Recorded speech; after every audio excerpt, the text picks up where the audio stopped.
The first question is about a different topic, which I'm going to tackle right one at some other point, is about the Aqidah and the difference among the Imams and scholars about Ash'ari, Maturidi, and Athari. That is a different topic, inshallah. We'll cover that separately. We have time. We have a new program for that one. Inshallah. That's a very detailed topic. Perhaps you've given us the idea for the next talk, maybe. Isn't a madhab saying is correct but could be wrong, and other madhabs incorrect and could be right, suggest that they don't accept all madhab are on haqq and believe that I am more right than you are?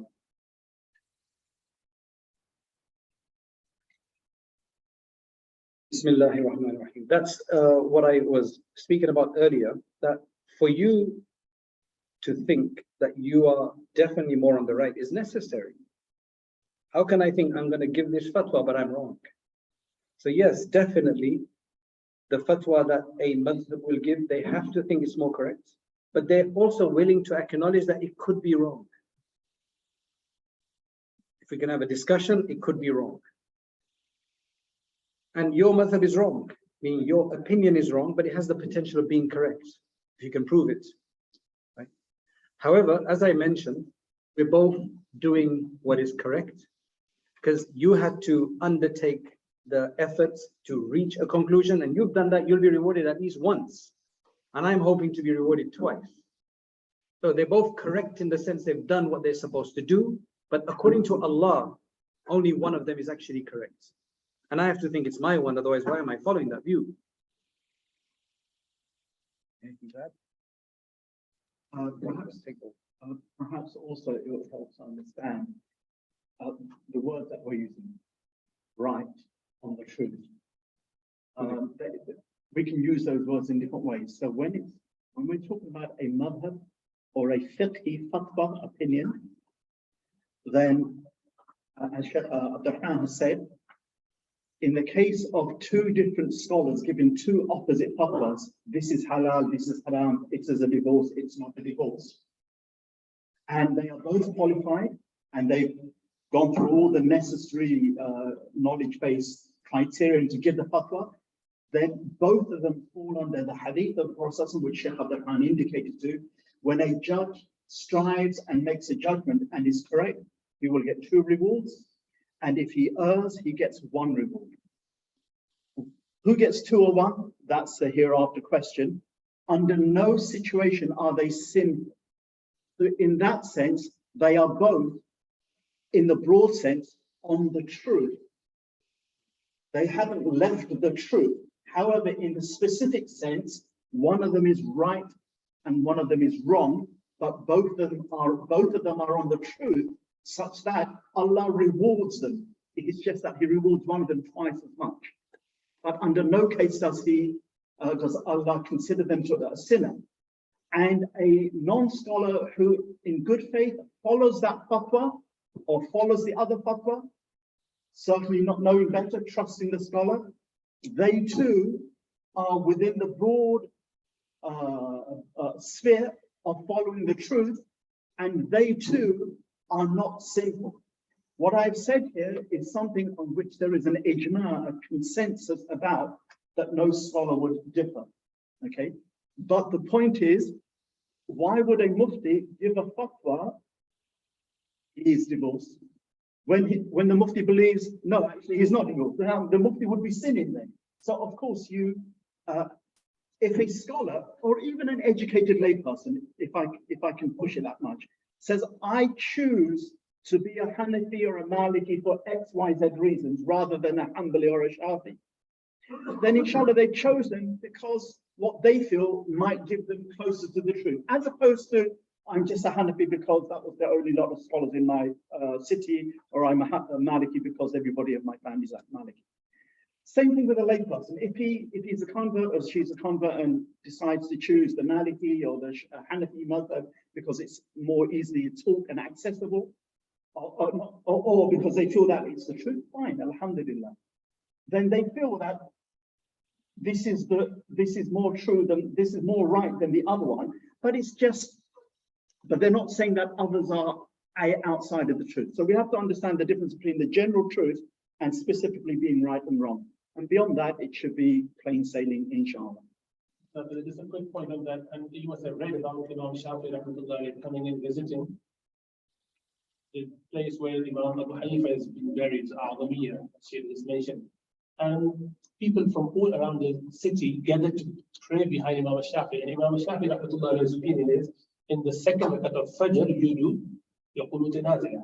Throughout the year, the second rakat, you just, this is sunnah mu'akkada according to them, and they would raise their hand and recite the qunut.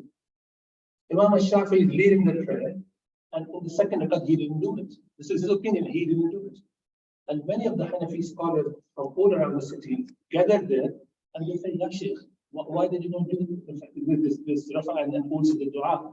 He said, I was honoring the opinion of this man, this great man, the Imam lying in the graveyard, pointing towards the grave of Imam Abu Hanifa rahmatullah. And people around him said, we are all Hanafi, and we came only with the intention that we'll be able to follow you in your way this time, because you would lead it that way, and we just follow that. So that was the openness people had. Despite the fact that Shaykh mentioned, we would consider our opinion to be right, yet we have to stick to that without censuring others. That's why one of the books that Shaykh has written is about La inkara fi masail al-ijtihad. You do not censure, you do not censure others if they have a difference of opinion for the legitimate reason, for a good reason. So understand that. And final point on this is, it seems, I would like to share at some point both of those to ponder over that and maybe answer me later on. This is not the time for that. But it seems though the Sharia and Allah subhanahu wa ta'ala is perhaps less interested in getting the right answer, but more interested in the right attitude. And that is why you will find Rasulullah sallallahu alaihi wasallam in the famous story of Bayt al-Bani Qurayza, is that none of you should pray except in the vicinity of Bani Qurayza. And people were divided, and half of them prayed here, and half of them prayed in Qurayza, delaying their Asr even after Maghrib. And Rasulullah sallallahu alaihi wasallam said, Asabtum, you go to the right thing. Now, obviously, he knew what is the right answer, but he didn't give it. Why? It's not important. It's important, but not the most important thing out there. Rather, the attitude, the respect, the honor the scholars have. That is why it would be hardly pushed to find out in history where the Hanafi and Shafi were having duel of killing each other. It doesn't happen. Censuring each other, they don't do that. They, mashallah, have quite a lot of work together. Yeah, thrashing each other out in writing, in debates, not publicly. That's a normal way, inshallah. I was just on that point, if you don't mind. Imam Ibn Taymiyyah has a point. He said the errors that the social harms that will arise from the error of a qualified scholar is far, far, far less than the social harm that arises because of being bigoted or jealous or overzealous on the ijtihad of the scholars. Because as long as the scholar does his thing, be her, but does his thing, then Allah's barakah and madad is there. 2 rewards or 1 reward, but it's a reward, it's a madad. It's outside factors that make it worse. One more thing, Salafi scholars, if we are talking about Bin Baz al-Albani, Shaykh Ibn Uthaymeen, even Salafis don't realize, and this is something, it's checkable.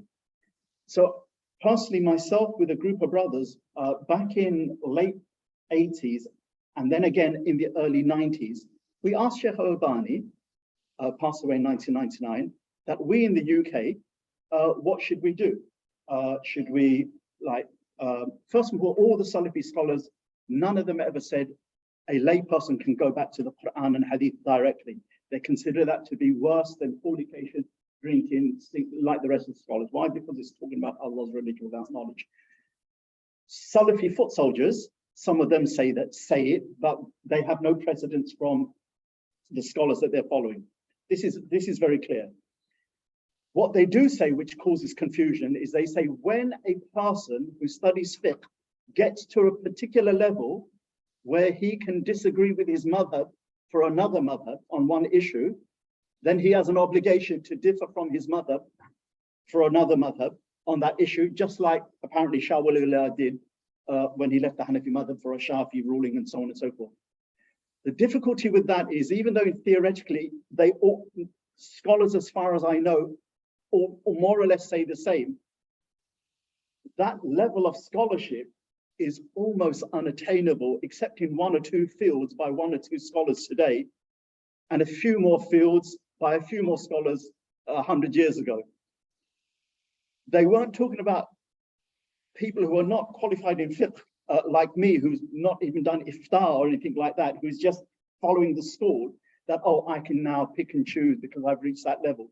And Salafis misunderstand this. This is why Sheikh Al-Albani said it. He said, for you in the UK, and he said, I visited the UK in the mid-60s, and is, as far as Islam and Iman is concerned, it's a disaster, he said. You should all make hijrah, right? That's what his advice is to us. He said, however, whilst you're packing your bags, he said, you should follow the dominant fiqh of what is being taught here. He said, because following qualified Sunni fiqh is better than doing DIY ijtihad, because one, you're always going to be under the madhhab of Allah, and the other one, you're always going to be sinful, even if you're right. And then he quoted a hadith. He said, even though fihi nadhar, he said, I believe there's some weakness in the authenticity, but the meaning is correct. When a person interprets the Quran who's not qualified, even if he's right, he's sinful. So if a person who interprets fiqh and fatwa, even if he's right and not qualified, even if he's right, is sinful. That was his advice. The advice that he gave 5 years later was, I have written a book based on the madhhab of Imam Shawkani. I can't remember the name of the book, Durr al-Madiyya. It's an A to Z book of fiqh. If you want, you can follow that. Ibn Taymiyyah was always follow your madhhab, and if you reach a qualified station after 10, 20 years, then do what is obliged upon you for your ijtihad. Ibn Baz the same. I actually don't know any of the major Salafi scholars, and their fatwas are available, who's ever said to not just a layperson, but to a half-baked student of knowledge, a mutafaqi, that actually go on and weigh up the affairs. How that got into the dawah and why it's become the dominant view for so many early years, who knows? Someone maybe can research that and work that out. But from day one, Ibn Taymiyyah was as clear as a whistle. Sheikh bin Baz was pretty clear.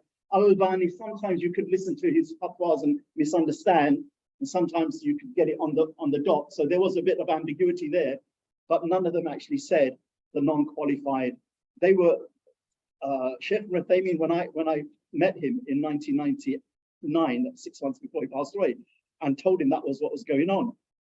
He just kept on making istighfar, and he didn't say anything after that, and I felt embarrassed to carry on the majlis. Still, then I kind of we upset the sheikh, so we just left. Here we got a question here. Scholars in the same madhhab carry different views. How does a layman determine what the correct view of the madhhab is? So today you're going to find scholars of the Hanafi school, and they'll have differences of opinions. Those are not necessarily opinions as such. They're based on they're going to be based on modern issues. So with every madhhab, it has to continue to develop to deal with the modern issues that come out. And in the last 40 years or 50 years, the world has changed as it's never changed before that as much as that. So there's been lots of issues, everything from cloning to artificial intelligence, gender change, and there's just so much. So clearly there's going to be very difficult for all the Hanafis to agree on one thing, or the Shafis to agree on one thing. So what we generally suggest to individuals in that you pick up a group of 1, 2, or maybe 3 scholars within the madhhab that you follow, because there's many scholars in the Hanafi school. Pick 1 or 2 muftis and just go with that, what they say. Otherwise, it's going to get very confusing to go to different there's going to be a lot of confusion, a lot of nuss will come into there and so on. So and how do you pick these muftis? Somebody that you trust for their knowledge, their integrity, their righteousness, their piety, their past record. And so that's what I do. I have questions. I would look up to maybe Mufti Rada al-Haq. One of my teachers is actually in the UK right now from South Africa. And Mufti Taqi Usmani would be another person that I would consult, And so that's what you would do. If you're so today you're going to have quite a few differences in many masail within the Hanafi schools and scholars themselves, right? Because it's just inevitable that so many new issues, how do you deal with it?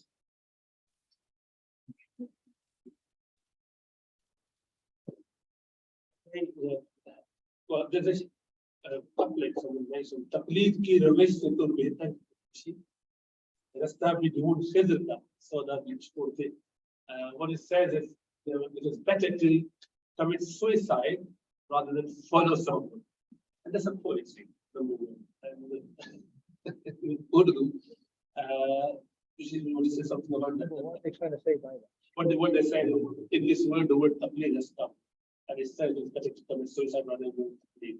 Obviously, taqlid has a literal meaning as well as a shari meaning. The poet is not mentioning taqlid in a religious term.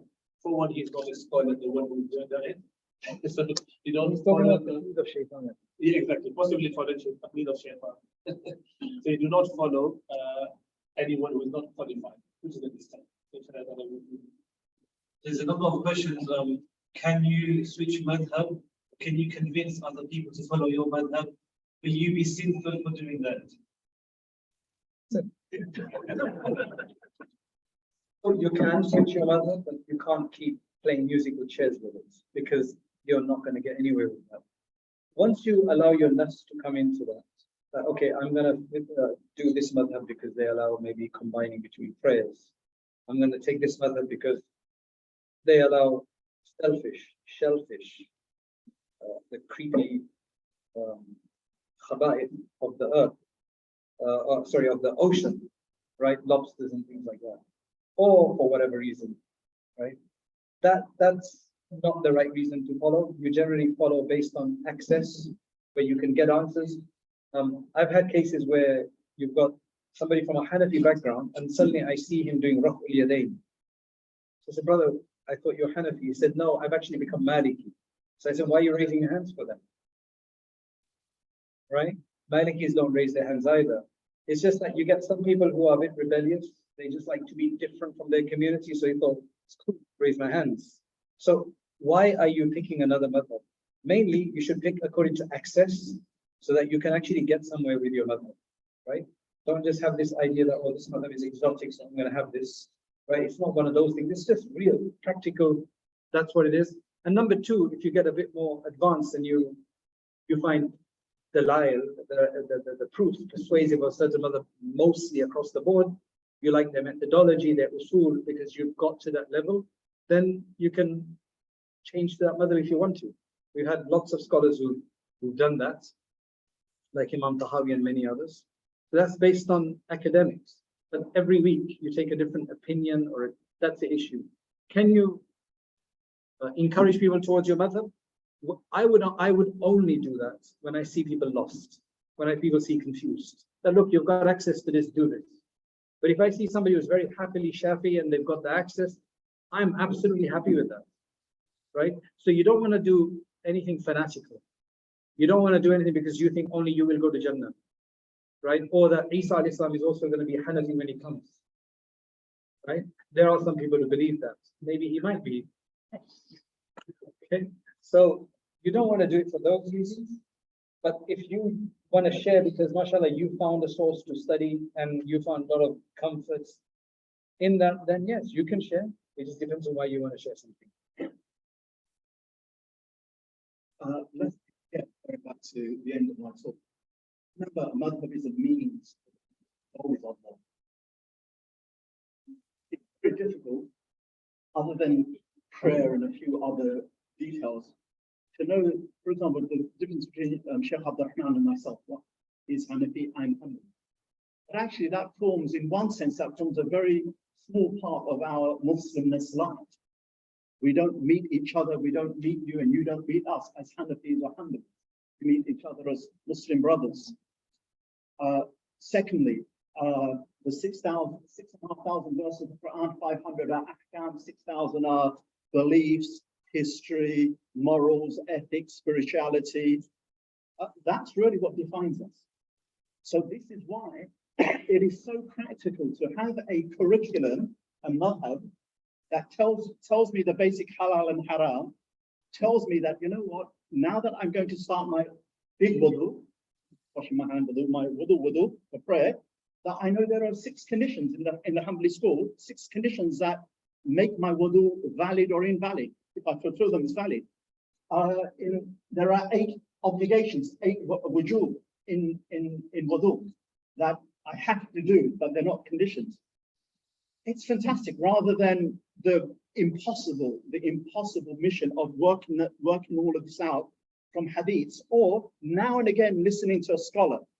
How many times, how am I going to learn all those conditions? And I just want to learn the 6 conditions and the 9 obligations and this and the other, so that I can get it out of the way and I can just do wudu according to what is valid in my Lord's eyes, so that the rest of my life I can try to stand before Allah with a heart that prays to Allah as well, knowing that my fiqh is sound Sunni fiqh.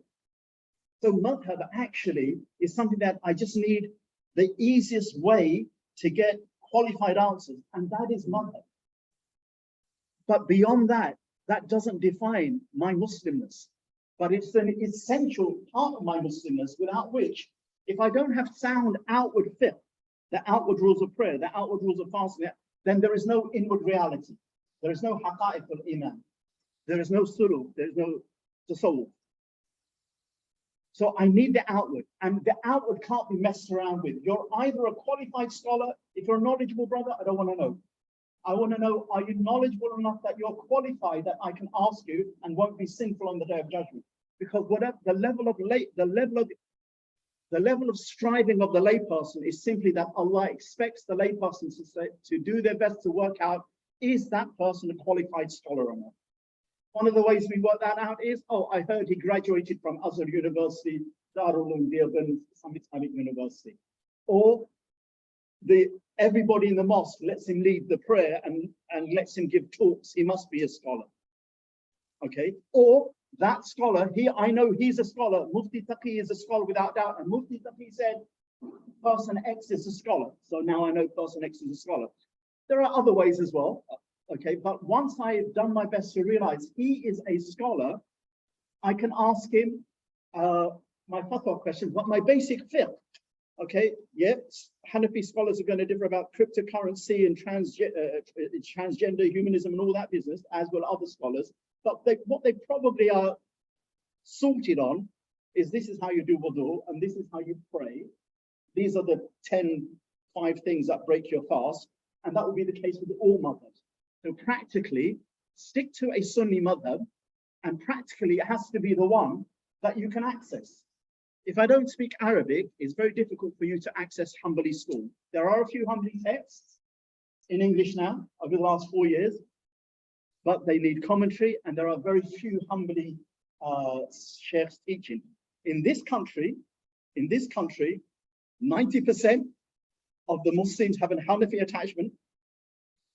There is a large Shafi contingency. In the last 10 years, there's been a growing Maliki contingency. And all those 3 madhabs are very practical to learn, the Hanafi being the most practical. There are more Hanafis than there are corner shops. More Hanafi mosques than there are corner shops in the UK. Alhamdulillah. So be practical. Why? Because you want your Muslimness and how we stand before Allah with a purified heart is really what I want to get to. And I just have to get my fiqh out of the way. And I know it sounds bad, get fiqh out of the way, but that really is what it is at the end of the day in the bigger scheme of things. If I've said anything wrong, inshallah, Mufti will correct me. Jazakallah khair for that. See, being Hanafi or whatever is not an identity. You know, nowadays in the modern world, you've got a certain inclination, whether that be sexual or otherwise, that becomes your identity. You have to fly the flag for it everywhere. That's not the point here. To be honest, I don't even think I'm a Hanafi. I don't think that I'm a Hanafi every day. Do you understand? It's not like, hey, I'm a Hanafi today, you know, and I need to do this because I'm Hanafi. It's just, that's what I've studied. That's what I know. That's how I practice. Alhamdulillah, and I feel comfortable about that. The only time that I need to do it is if I'm teaching in an educational setting, right? Or if I need to have a question, or if I need to go into other madhahib and see what they say when we're writing the fatwa. Maybe I have to deal with it a bit more because every day we're dealing when we're teaching fatwa, right? We have to deal with it. But otherwise, in my personal life, I never have to even think I'm a Hanafi. It's not one of those things you wear on your sleeve or something. It's just that you've got it done. It's a tool, and mashallah, then you focus on what are the most important aspects of life. One more question here. If all 4 madhabs are correct, then why can't we mix and match? Is it really that bad? I don't think I answered that in particular, but I think it would be cheating if you did that. If you basically just pick and choose, there's multiple reasons why you shouldn't be doing that. Most of the time, I mean, the extrinsic reasons are that it's just you are basically looking for ease. And it's not ease that we look for all the time. That is a factor, but we should be looking for the truth and the most important aspect. That's one reason. You're not going to have any consistency in that regard.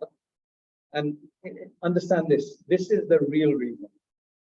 If I,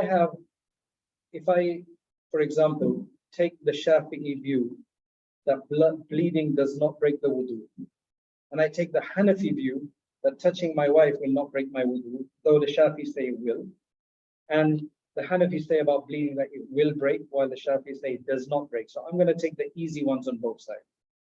Why not? They both done their job. It's fine. I should be able to take it, right? Problem is, I'm taking conclusions from two different frameworks that are contradictory to one another. So I'm taking solutions and conclusions that suit me, but they're both based on different frameworks that are totally different to one another. And that's cheating.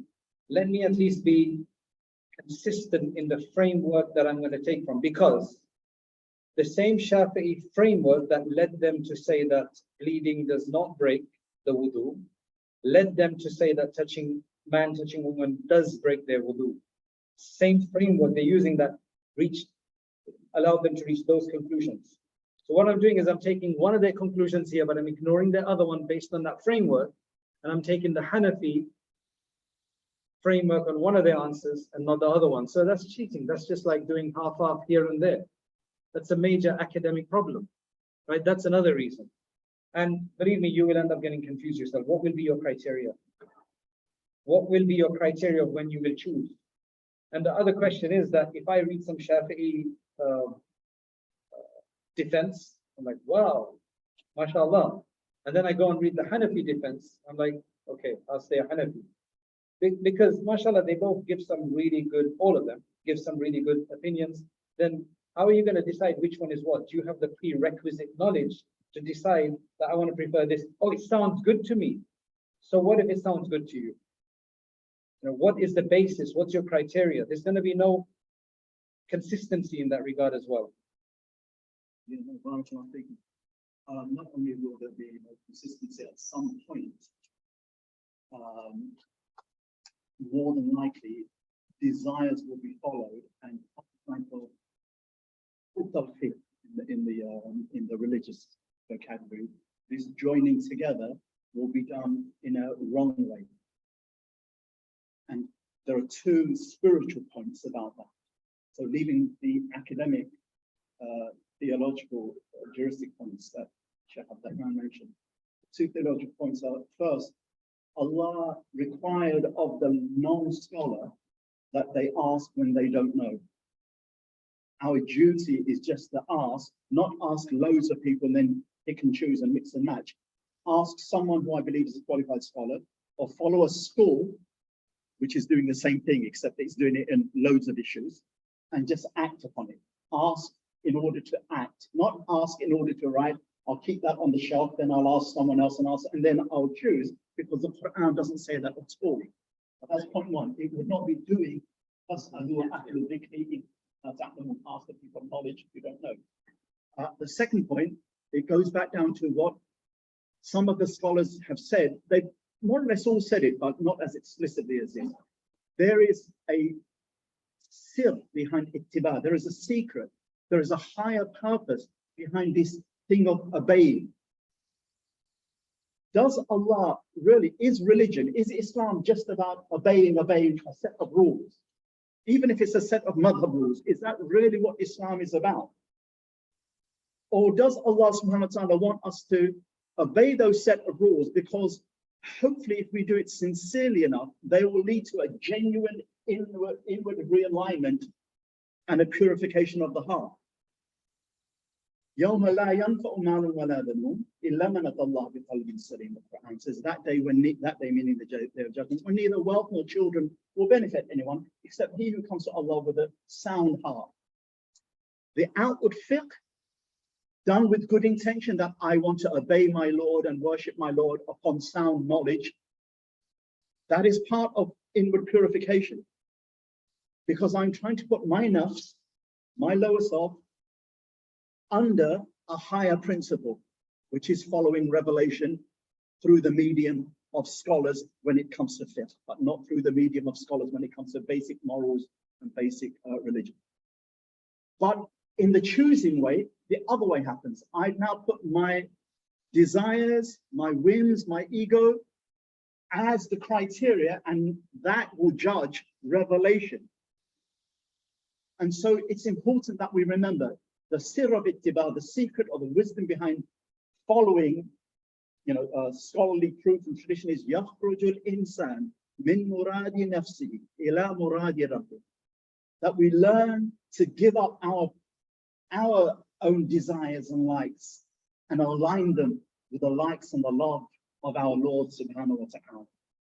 And the madhhab has been not just academically successful, but it has been practically successful because it has gelled the Muslim communities together for close to 1400 years.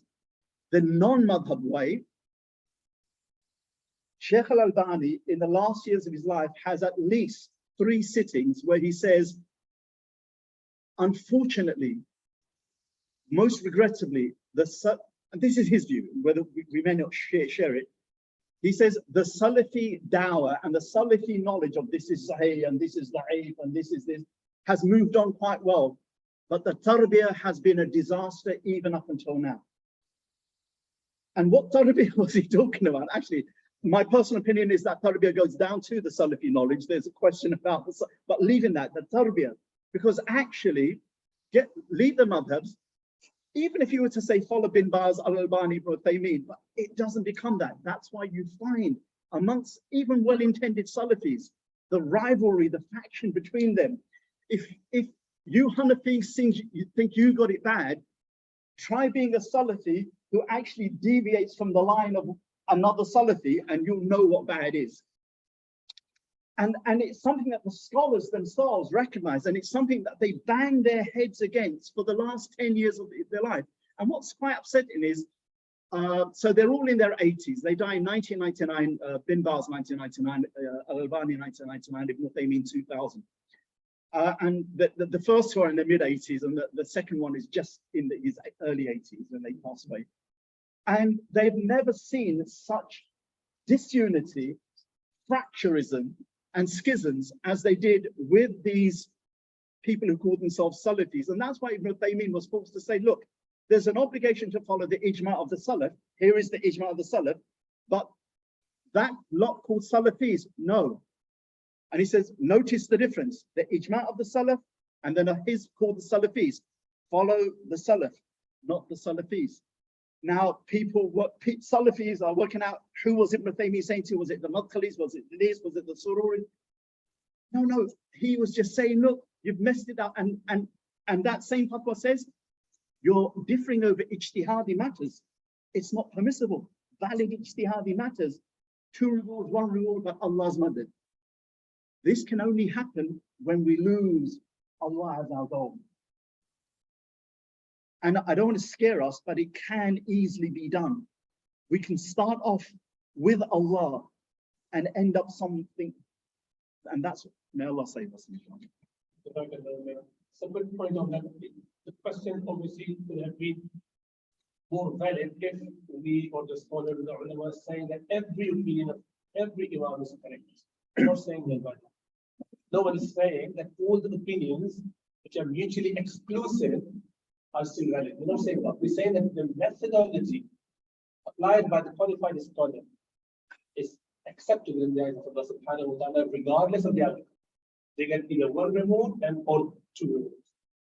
With that, you can automatically understand that if they were equally good, then yes, by all means, go on, mix and match.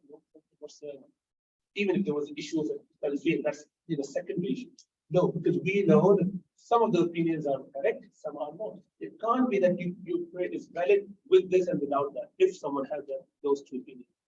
So that would mean that only my desire, as Sheikh mentioned, would be the guiding principle, what I take from the two opinions. You're not going to take anything with your wisdom or knowledge or deep knowledge or research into it. Mujtahid Imam might do that, but he would pick one, not the other one. So, and he has to follow his opinion based on his knowledge. And for us, first, you are the people of knowledge. So how could you just then square the circle? So anyway, we got one last question, inshallah, from the. Just before that last question, I just want to get, there's this book, Fiqh al-Imam, this book, Fiqh al-Imam. No, I might forget it. I will end on this isn't this book, Fiqh al-Imam, Sheikh Abdurrahman, that he said, 1994, you said? I think so. So around about 1995, I was in one of the bookshops in London, Islamic bookshops in London. There was very few bookshops at that time. There was a young Salafi brother in the bookshop, and I thought, you know what? I know this young Salafi brother. His arguments different. I'm Salafi, but I just don't like the argument. I've never been like that. So I thought, oh, let me just. It's a small bookshop. I'll stand over in the corner, and I did. So he's a young Salafi. So there's this brother. He's picked, and I didn't know about this book. There's a brother who's come in, and the lady says, "Oh, this is good. It's written by a Hanafi scholar, and it gives you the proofs for Hanafi fiqh." And I thought, oh, at last someone's done something. Because remember, I said I wish that the Hanafis would defend themselves instead of just getting punched by Salafis all the time and saying, "Please punch me." So here is someone put on the gloves. So I was paying attention. So this brother is trying to convince this Hanafi brother. He realizes that this is a Hanafi brother. I said, "Why don't you do Rafa Yadayn?"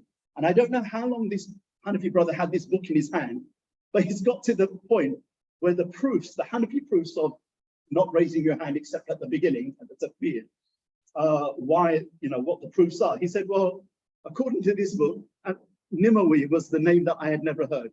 Sheikh al-Nimawi says something. That's all I remember. Sheikh al-Nimawi said something about this hadith. Even Ibn Masud and the Tirmidhi and whatever. I thought, this is interesting. I just want to know, for my own knowledge, what this Salafi brother was saying. Because the Salafi brother was saying, look, leave this. If I give you a hadith of the Prophet, you need to act upon it. Who is your Rasul? Abu Hanifa or Muhammad sallallahu alaihi wasallam? And the brother came, but then then the book. He said, yeah, but according to Sheikh al-Nimawi, and so therefore this is the hadith. Why you don't do it? The brother said, okay, I just need to go back and ask my scholars. At that point, I moved across from the end of the bookshop. See, I said, hold on a minute. I can't leave this.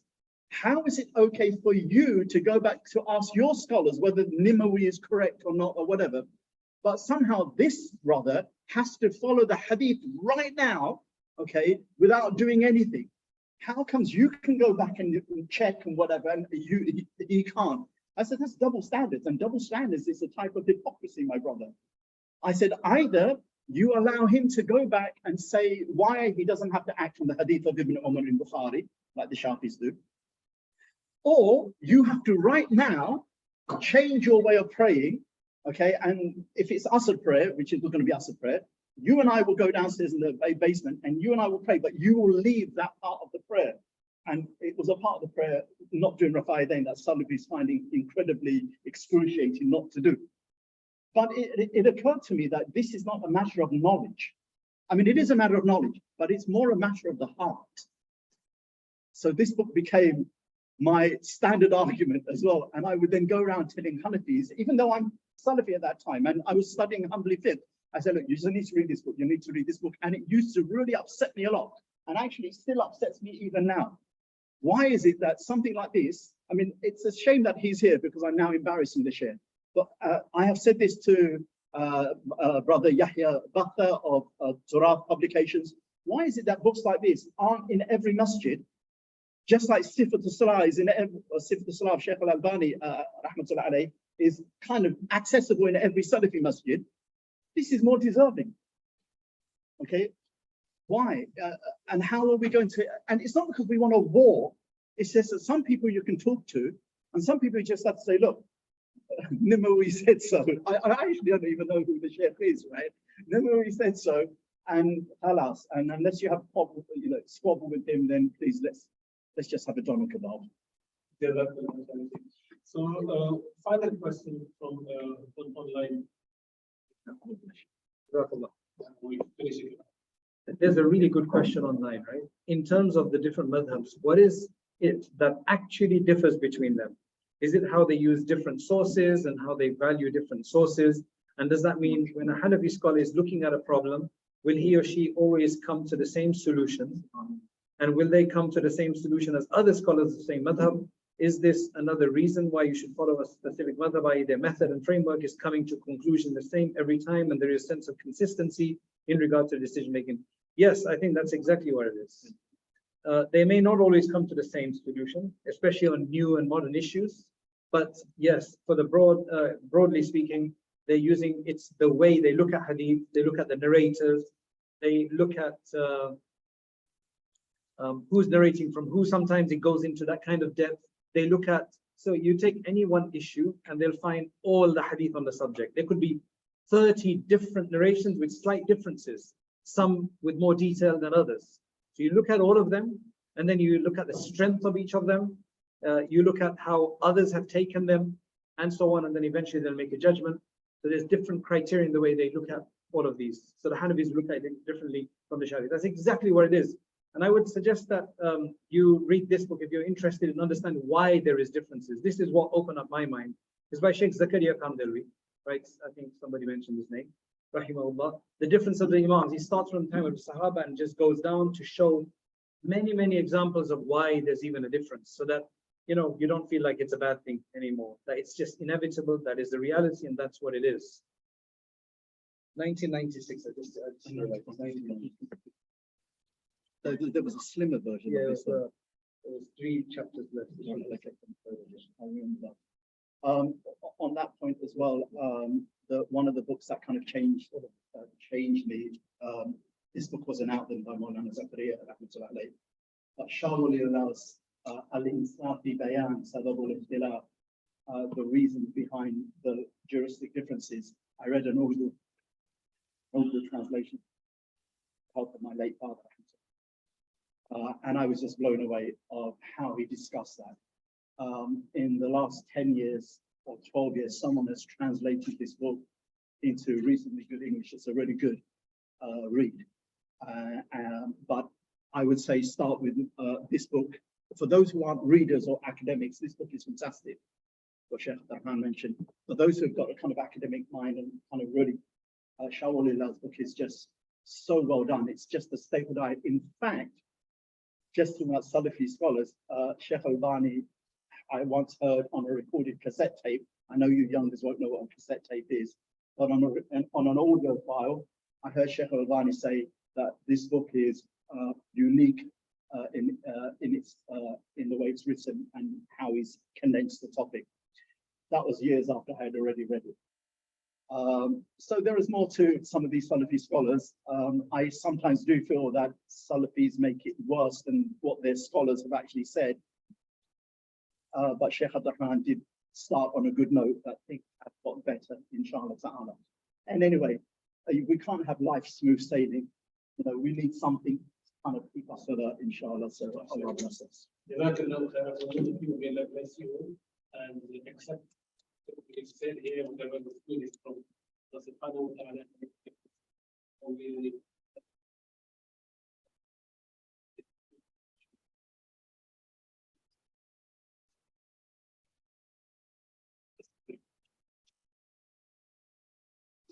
Names of the books.